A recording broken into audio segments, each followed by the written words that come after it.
विद्यार्थी मित्रांनो, आपण पाठीमागील 2 तासाला प्रात्यक्षिक कार्य सुरू केलेलं आहे.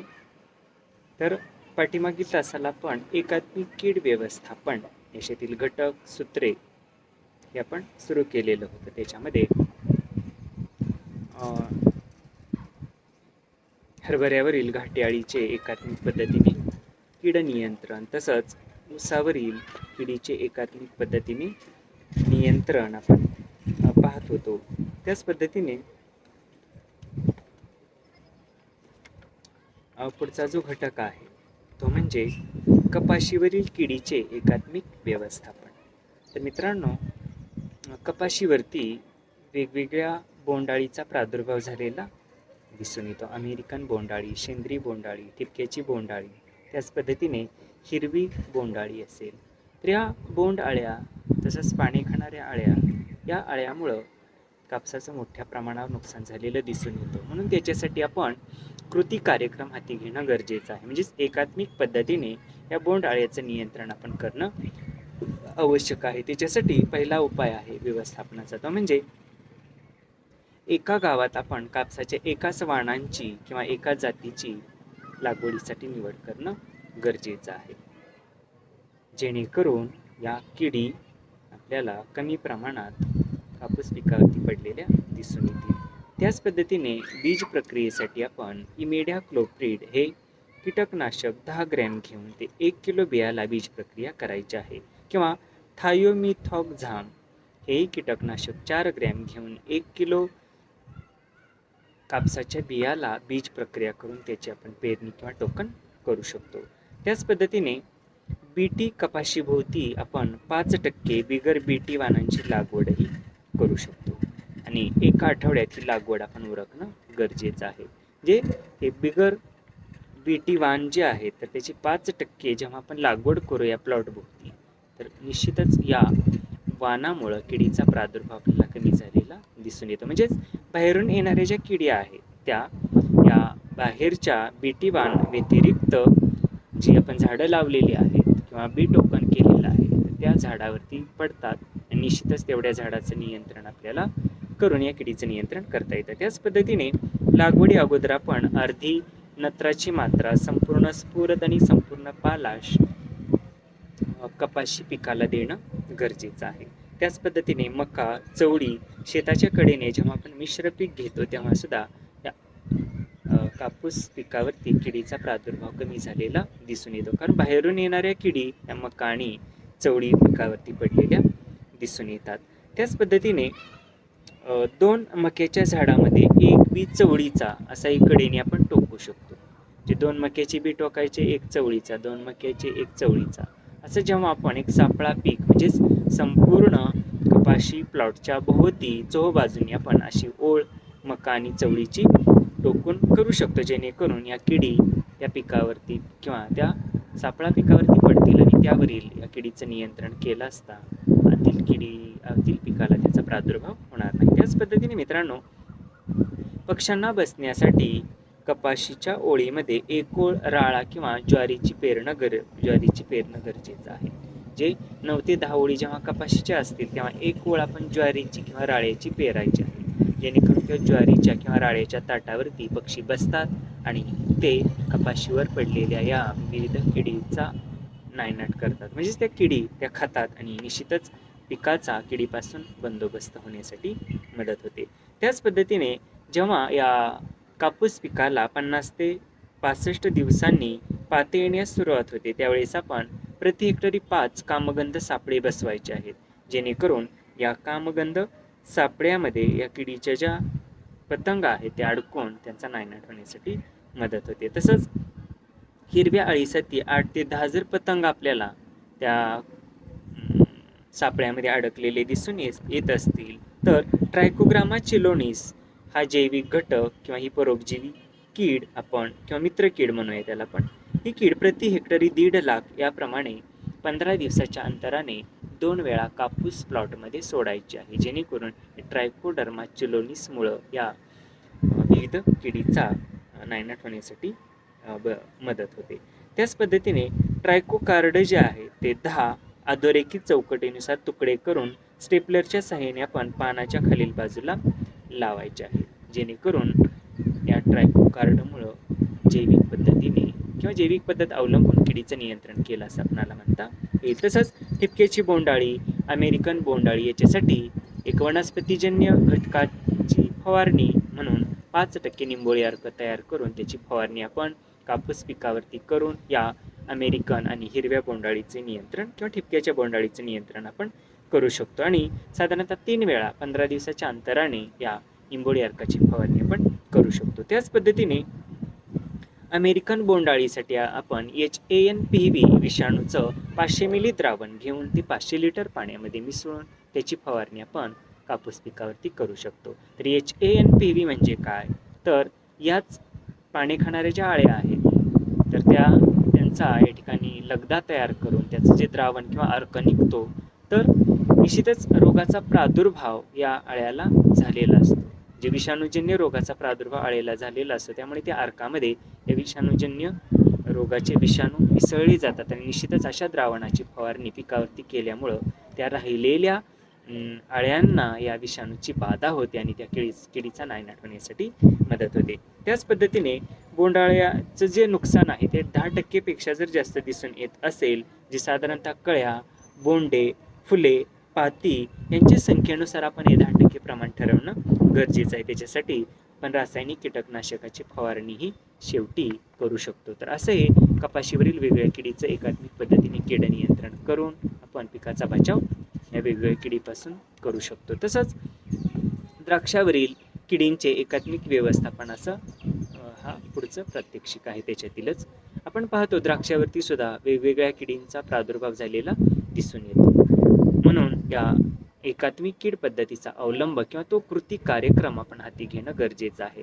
त्याच्यासाठी आपण एप्रिल छाटणीच्या वेळी काही उपाययोजना करायच्या आहेत, की जसं या द्राक्षाच्या वेलीची जी साल आहे, जी काय म्हणूया त्याला मोकळी झालेली साल किंवा कुजलेली साल असते, ती आपण खरवडून काढणं गरजेचं आहे. आणि त्या सालीवरती 200 ग्रॅम गेरू, त्याच्यामध्ये क्लोरोपायरिफॉस किंवा डायक्लोरोफॉस 5 मिली टाकायचे. म्हणजे दोन्हीपैकी कुठलेही कीटकनाशक 5 मिली घ्या, अधिक 2.5 ग्रॅम कॉपर ऑक्झिक्लोराईड हे बुरशीनाशक आपण मिसळून त्याची पेस्ट तयार करायची किंवा ते द्रावण तयार करून त्याचा लेप ब्रशच्या साह्यानं पूर्ण त्या द्राक्षवेलीच्या खोडाला आपल्याला द्यायचा आहे, जेणेकरून त्या खोडामध्ये किडीचा प्रादुर्भाव दिसून येणार नाही किंवा त्या खोडातून वर किडी सरकत जाणार नाहीत किंवा चालत जाणार नाहीत. म्हणून असा उपाय आपण या ठिकाणी करू शकतो. त्याच पद्धतीने कीटकनाशकाचा 5 मिली प्रति लिटर पाण्यामध्ये मिसळून त्याचाही मुलामा आपण या खोडावरती देऊ शकतो. तसंच 10% कार्बारिल भुकटी 25 ग्रॅम या वेलीला किंवा या खोडालगत वेलीला आपण खाली मिसळून देऊ शकतो, जेणेकरून विविध किडी ज्या आहेत त्या या खोडावरून चढून वर जाणार नाही. त्याच पद्धतीने उडद्या भुंगेरी ज्या आहेत द्राक्षावरील, तर त्याचा आपण हाताच्या किंवा चिमट्याच्या सहाय्याने वेचून नायनाट करू शकतो. त्याच पद्धतीने फुलकिडी ही जी रस शोषणारी कीड आहे, त्याच्यासाठी इमिडाक्लोप्रिड 17.8 SS 3 मिली घ्यायचा आहे आणि ते 10 लिटर पाण्यात मिसळून त्याची फवारणी आपण द्राक्ष वेलीवरती करू शकतो. तसंच सायनट्रिनिलिप्रोल हे 7 मिली हे कीटकनाशक घ्यायचं आहे.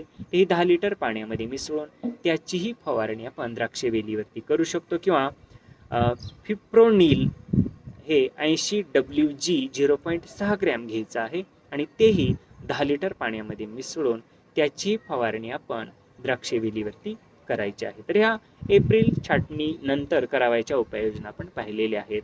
त्यानंतर मे आणि ऑगस्टमध्ये सुद्धा आपण वेगवेगळ्या उपाययोजना ह्या एकात्मिक कीड व्यवस्थापनामध्ये करायचे आहेत. जसं पहिला उपाय आहे तो म्हणजे पाने खाणाऱ्या ज्या अळ्या आहेत तर त्यांचा वेचून हातांच्या साह्याने किंवा चिमट्याच्या साह्याने वेचून त्यांचा नायनाट किंवा नाश आपण करू शकतो. तसंच सूत्रकृमीच्या नियंत्रणासाठी जमिनीत दाणेदार फोरेट आपण टाकायचं आहे. तर साधारणतः ते 10% तीव्रतेचं दाणेदार फोरेट आपण टाकू शकतो. किंवा कार्बोफ्युरॉन हे कीटकनाशक 3% किंवा निंबोळी पेंड किंवा ट्रायकोडर्मा प्लस हे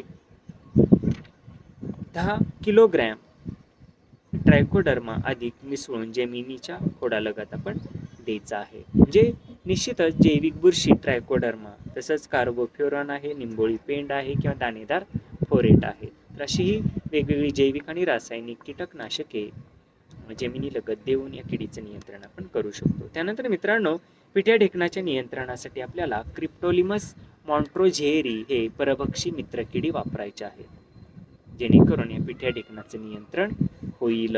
तसंच या द्राक्ष वेलीमध्ये ऑक्टोबर छाटणीनंतर करावयाच्या ज्या उपाययोजना आहेत, तर त्याचाही आपण या एकात्मिक कीड व्यवस्थापनामध्ये उपाय करायचा आहे. पहिला उपाय आहे त्याच्यातील तो म्हणजे एप्रिल छाटणीनंतर द्राक्षवेलीची जी साल आहे ती चांगली खरवडून काढायची आहे आणि त्या सालीवर 10% तीव्रतेचं बोर्डो मिश्रण तयार करून त्याची पेस्ट आपण किंवा त्याचा मुलामा आपण खोडावरती द्यायचा आहे. तसंच एक आंतरप्रवाही कीटकनाशकाचा फवाराही आपण द्राक्षवेलीवरती देऊन या ऑक्टोबर महिन्यानंतर येणाऱ्या किडीचा प्रादुर्भाव आपण कमी करू शकतो. त्याच पद्धतीने बागेत क्रिप्टोलिमसचे 5 ते 10 भुंगेरे किंवा अळ्या प्रति ढेकून उपद्रवित वेलीवरती सोडायचे आहेत. म्हणजे क्रिप्टोलिमस भुंगेरे ही परोपजीवी कीड आपण 5 ते 10 भुंगेरे प्रति पिठ्या ढेकून जर सोडलं तर निश्चितच या पिठ्या ढेकणाचं नियंत्रण हे क्रिप्टोलिमस भुंगेरे करतात आणि जैविक पद्धतीने कीड नियंत्रण झालं असं आपल्याला या ठिकाणी म्हणता येईल. तसंच फर्टिसिलियम लेक्यानी ही जैविक बुरशी 5 ग्रॅम घ्यायची आहे. त्याच्यामध्ये 5 मिली दूध मिसळायचं आहे आणि ते नंतर 10 लिटर पाण्यामध्ये मिसळून हे द्रावणाची फवारणी आपण द्राक्षवेलीवरती करू शकतो.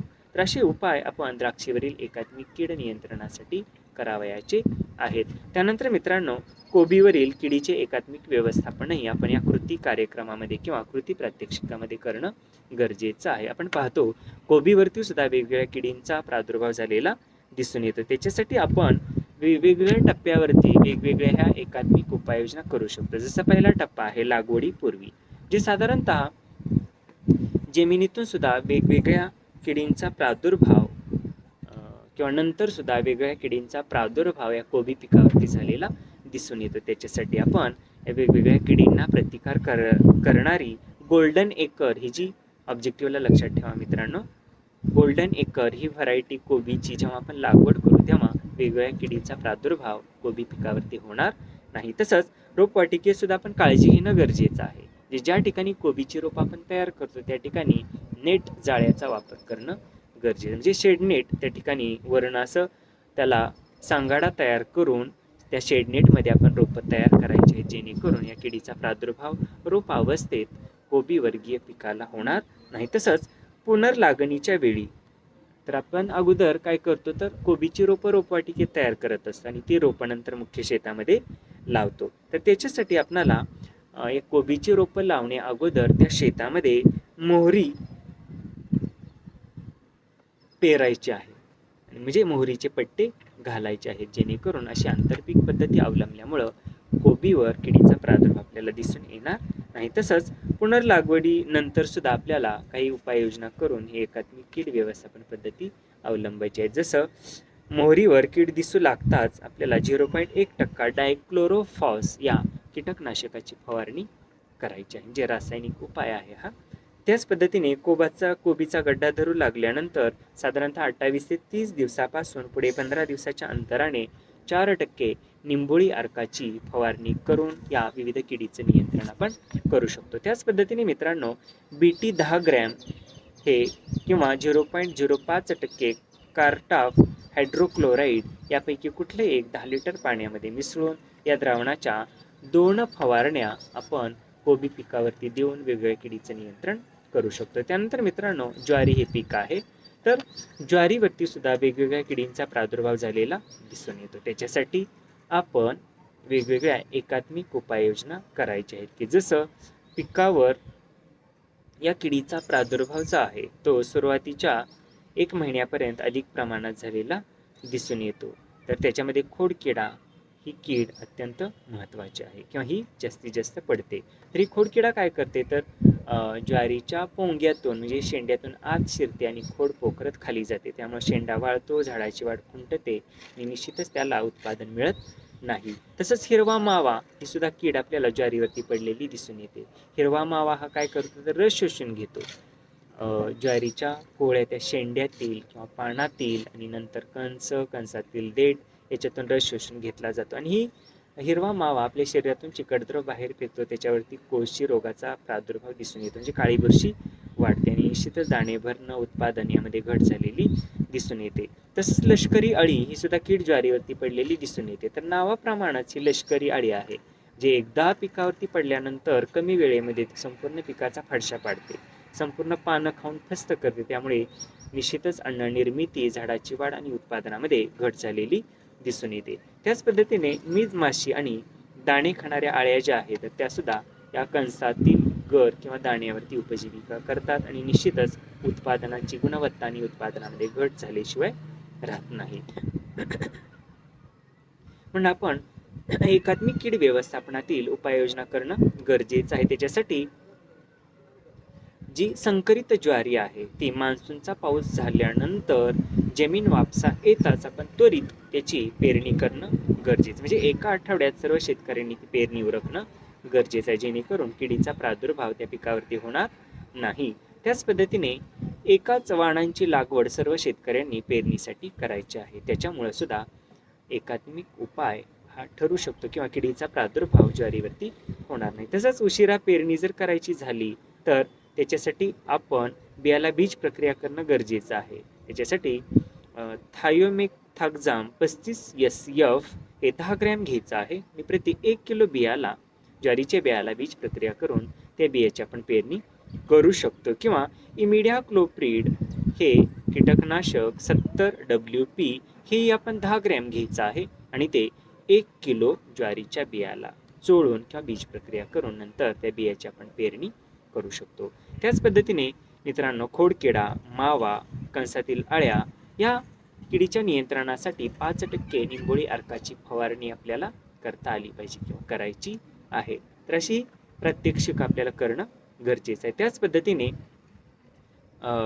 मीज माशी आहे, कंसातील अळ्या आहे, तर याच्यावरती सुद्धा आपण 5% निंबोळी अर्काची फवारणी करून या किडीचं नियंत्रण करू शकतो. त्यानंतर मित्रांनो, 7वं पीक आहे एकात्मिक कीड व्यवस्थापनातील, ते म्हणजे तूर. आपण पाहतो तुरीवरती सुद्धा पानं गुंडाळणारी अळी, शेंग अळी, मावा अशा किडींचा प्रादुर्भाव झालेला दिसून येतो.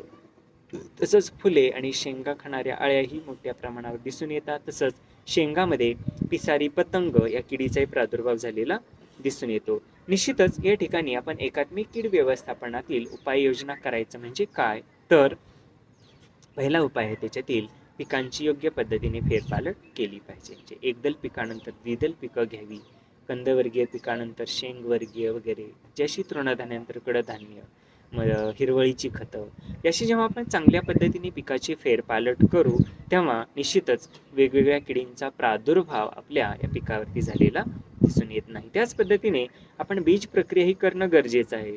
म्हणून ट्रायकोडर्मा 5 ग्रॅम ही जैविक बुरशी घ्या, अधिक रायझोबियम 25 ग्रॅम घ्या आणि प्रति 1 किलो बियाला आपण याची चोळणी किंवा बीज प्रक्रिया करून त्या बियाची आपण पेरणी किंवा टोकन करू शकतो. त्यानंतर तुरीमध्ये 1% ज्वारी किंवा बाजरीचं बी मिसळून अशी जर आपण पीक पद्धती किंवा अशी जर पेरणी केली तर निश्चितच ती बाजरी आणि मका याची जी पुढं ताटं आहे तर ती ताटं पक्ष्यांना बसण्यासाठी एक प्रकारे चांगला प्लॅटफॉर्म तयार होतो. जे एक प्रकारची मचान तयार होतात, पक्षी येतात त्याच्यावर बसतात आणि त्याच्यावर बसून नंतर तुरीवरील या ज्या किडीच्या अवस्था आहेत, पाकोळी असेल, कोश असतील किंवा अळ्या असतील, अंडी असतील, ते वेचून खातात. म्हणून हा उपाय आपण करणं गरजेचं आहे. त्याच पद्धतीने तुरी बरोबर आपण ज्वारी, बाजरी, मका, ज्वारी किंवा बाजरी किंवा मका याचं 2 प्रमाणात आंतरपीक आपण पेरणी करायची आहे. तसंच सोयाबीन हे 2:4, भुईमुग आणि सोयाबीन हे 2:4 एवढ्या प्रमाणात आपण पेरायचं आहे. तसंच पाने गुंडाळणाऱ्या अळीच्या नियंत्रणासाठी आपण 5% निंबोळी अर्काची फवारणी करणं गरजेचं आहे.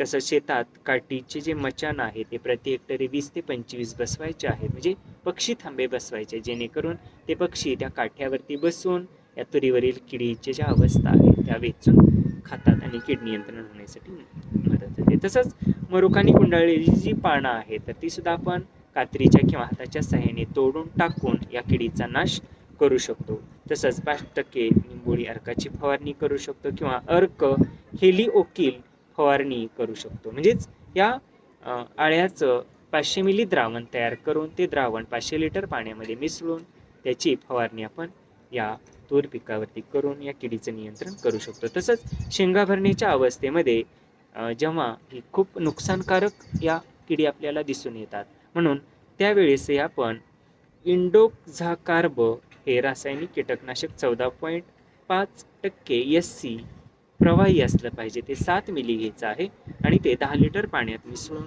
त्याची फवारणी आपण तूर पिकावरती करू शकतो. किंवा इमामेक्टिन बेन्झोएट हे 5% 3 ग्रॅम घ्यायचं आहे आणि तेही 10 लिटर पाण्यामध्ये मिसळून त्याची आपण फवारणी तूर पिकावरती करून या किडीचं नियंत्रण करू शकतो मित्रांनो. त्यानंतर उडीद आणि मूग ही पिकं दिलेली आहेत.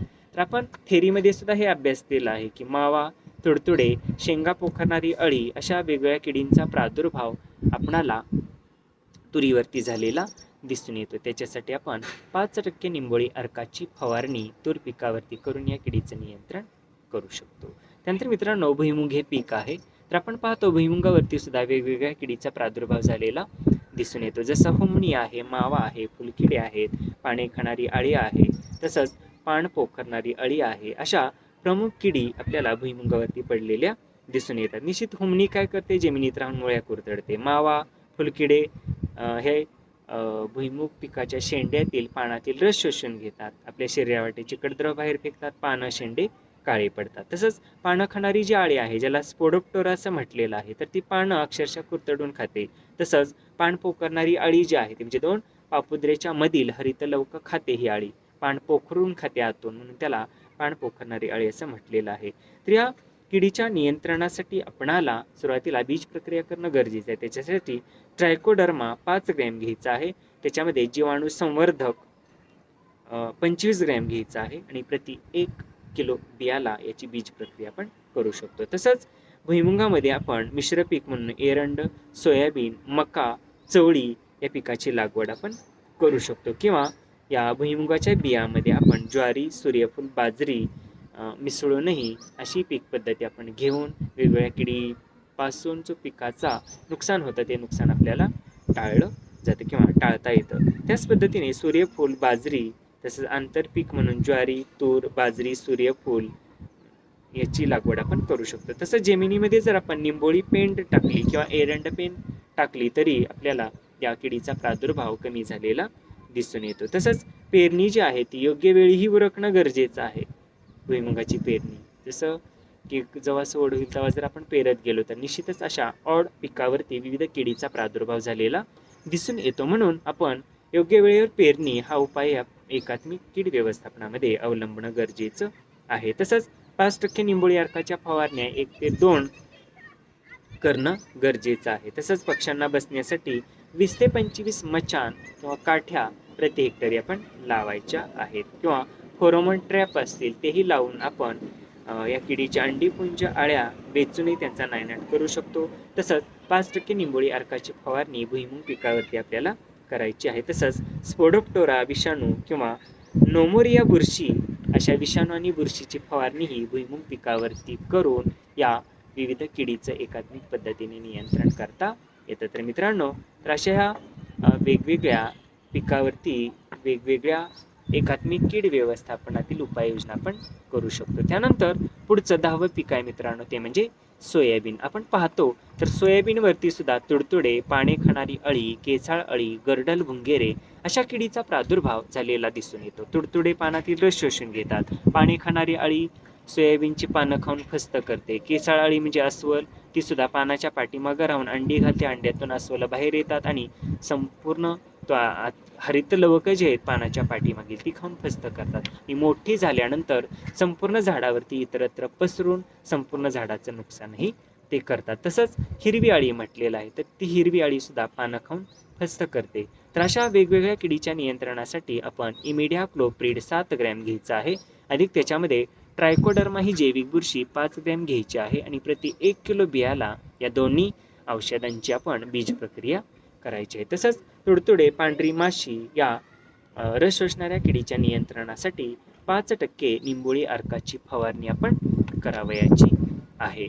तसंच हिरवी अळी आहे, केसाळ अळी आहे, याच्यासाठी फेरोमोन ट्रॅप जे कामगंध सापळे लावून या किडीचं नियंत्रण आपण करू शकतो. तसंच वेळोवेळी ह्या अळ्या जेव्हा आपल्याला दिसतील तेव्हा चिमट्याच्या सहाय्याने किंवा हाताच्या सहाय्याने ह्या अळ्या गोळा करून त्यांचा नायनाट करणं गरजेचं आहे. तर असे एकात्मिक व्यवस्थापनातील उपाय आपण सूर्यफूल पिकामध्ये करू शकतो. त्यानंतर मित्रांनो पुढचं पीक आहे 12वं, ते म्हणजे तीळ. तर या तिळावरती सुद्धा आपण एकात्मिक कीड व्यवस्थापनाच्या उपाययोजना किंवा कृती कार्यक्रम हाती घेणं गरजेचं आहे. त्याच्यासाठी या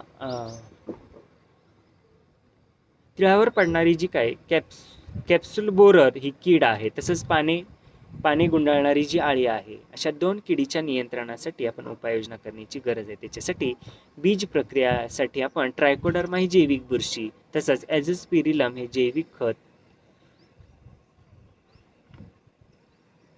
मित्रांनो, तसंच ॲझोटोबॅक्टर हेही जैविक खत आपण पेरणीच्या वेळी निश्चितच पिकाला बीज प्रक्रिया करून आपण त्याचा अवलंब करू शकतो. तसंच पाने गुंडाळणाऱ्या अळ्या ज्या आहेत त्या हातांच्या सहाय्याने वेचून त्यांचा नायनाट करू शकतो, किंवा बऱ्याचशा ज्या अळ्या आहेत किंवा याची आपण 5% निंबोळी अर्काची फवारणी करूनही त्यांचं नियंत्रण करता येतं. त्यानंतर मित्रांनो पुढचं पीक आहे ते म्हणजे एरंडी. तर या तेलवर्गीय पिकातील हे शेवटचं पीक आहे ते म्हणजे एरंडी. तर आपण पाहतो एरंडीवरती उंटअळीचा जास्त मोठ्या प्रमाणावर प्रादुर्भाव झालेला दिसून येतो. तसंच पाने खाणाऱ्या अळ्या आहेत, कॅप्सूल बेरर आहेत, तुडतुडे आहेत, पांढरी माशी आहे. एकूण अशा वेगवेगळ्या रस शोषणाऱ्या किडी, पाने खाणाऱ्या किडी आणि कॅप्सूल बेरर अशा प्रमुख किडींचा प्रादुर्भाव एरंडीवरती झालेला दिसून येतो. त्याच्यासाठी आपण बीज प्रक्रिया करणं गरजेचं आहे. बीज प्रक्रियेसाठी आपण रस शोषणाऱ्या किडीच्या नियंत्रणासाठी निंबोळी अर्क किंवा व्हर्टिसिलियम लेकॅनी अशा बुरशीची फवारणी आपण करू शकतो. तसंच उंटाळी, स्पोडोप्टोरा, केसाळ अळी याचे जे अंडीपुंज आहेत किंवा अळ्या ज्या आहेत तर त्या आपण चिमट्याच्या किंवा हातांच्या सहाय्याने वेचून त्यांचा नायनाट करू शकतो. तसंच निंबोळी अर्काची फवारणी ही आपण करणं गरजेचं आहे. त्यानंतर मित्रांनो भाजीपाला पिकं आहेत. तर भाजीपाला पिकामध्ये बटाटा या पिकावरील आपण एकात्मिक कीड व्यवस्थापन करणं ही गरजेचं आहे. तर हे आपण थेरीला बघितलेलं आहे मित्रांनो. तर बटाट्यावरती पाने खाणाऱ्या अळ्या, नाग अळी, पाने, बटाटे पोखरणाऱ्या अळ्या यांचं मोठ्या प्रमाणावर प्रादुर्भाव झालेला दिसून येतो. मग एकात्मिक कीड व्यवस्थापनामध्ये आपण इमिडाक्लोप्रिड किंवा पेनोप्रोफेथ्रिन किंवा निंबोळी अर्क किंवा व्हर्टिसिलियम लेकॅनी यांची फवारणी आपण बटाटा पिकावरती करून या किडीचं नियंत्रण करू शकतो. तसंच या अळीसाठी विषाणू, नोमेरिया बुरशी, तसंच निंबोळी अर्क याचा आपण वापर करणं गरजेचं आहे. बटाटे पोखरणाऱ्या अळीसाठी आपण फेरोमोन ट्रॅप याचाही वापर करू शकतो. तसंच निंबोळी अर्काची फवारणी करू शकतो, किंवा जीवाणू व परोपजीवी जे कीटक आहेत जसं कोपिडोसोमा कोहलेरी हे सुद्धा आपण त्या बटाटा शेतामध्ये सोडून या किडीचं जैविक पद्धतीने नियंत्रण आपण करू शकतो. त्यानंतर मित्रांनो टोमॅटो हे पीक आहे. तर टोमॅटोवरती सुद्धा आपल्याला फळ पोखरणाऱ्या अळीचा प्रादुर्भाव झालेला दिसून येतो. तसंच नाग अळी आहे, तुडतुडे आहेत, पांढरी माशी आहे, फुलकिडे आहेत. अशा रस शोषणाऱ्या किडीही टोमॅटोवरती पडलेल्या दिसून येतात. म्हणून त्याचे आपण एकात्मिक कीड व्यवस्थापनातील उपाय करून या विविध किडीचं नियंत्रण करू शकतो, किंवा ह्या किडी येऊ नयेत म्हणून ह्या उपाययोजना महत्त्वपूर्ण ठरतात. तर पहिला उपाय आहे तो म्हणजे बीज प्रक्रियेचा.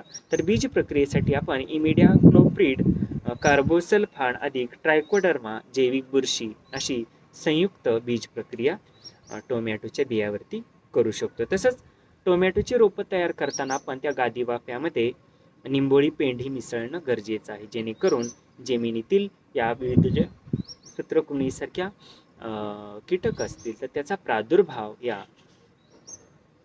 पिकाला होत नाही किंवा टोमॅटोच्या रोपाला होत नाही. त्याच पद्धतीने शेताच्या कडेने आपण झेंडूची जेव्हा लागवड करू टोमॅटो पिकाच्या, तर तेव्हा त्या झेंडूच्या पिकामुळे सुद्धा सूत्रकृमीचा प्रादुर्भाव आपणाला कमी प्रमाणात टोमॅटो पिकावरती झालेला दिसून येतो. तर साधारणतः एक ओळ झेंडू दर 15 ओळी टोमॅटो नंतर अशी आंतरपीक म्हणून झेंडूची लागवड आपण करू शकतो. म्हणजे 15 ओळी टोमॅटोच्या आणि 1 ओळ झेंडूची अशी आंतरपीक आपण लागवड करायची आहे. त्याच पद्धतीने रोपं जी आहे ती इमिडाक्लोप्रिड किंवा कार्बोसल्फान किंवा निंबोळी अर्क अधिक ट्रायकोडर्मा याच्यामध्ये 3 तास रोपांची आपण बीज प्रक्रिया करून रोपावरती नंतर त्याची लागवड करू शकतो. तसंच नागाळी, पांढरी माशी, पिवळ्या चिकट पट्ट्या ज्या आहेत तर त्याचा वापर आपण करून या किडीचं नियंत्रण करू शकतो. निश्चितच निंबोळी अर्काची फवारणी आपल्याला करणं गरजेचं आहे या पिकावरती, टोमॅटोवरती. तसंच पक्ष्यांना बसण्यासाठी मचानही आपण उभा करू शकतो. तसंच या आळ्या ज्या आहेत त्या हाताच्या साहाय्याने वेचून त्यांचा नायनाट करू शकतो. फेरोमोन ट्रॅप, ट्रायकोग्रामा, बीटी विषाणू, तसंच असे ज्या फुलकिडी आहेत, कोळी आहे, त्याच्यासाठी व्हर्टिसिलियम लेकॅनी ही जैविक बुरशी आपण त्याचा वापर करून या किडीचं नियंत्रण करू शकतो. तर मित्रांनो, अशा पद्धतीने एकात्मिक कीड व्यवस्थापन करणं गरजेचं आहे. तर हे प्रात्यक्षिक या ठिकाणी आपण थांबूया. राहिलेला भाग पुढील तासाला घेऊया. धन्यवाद.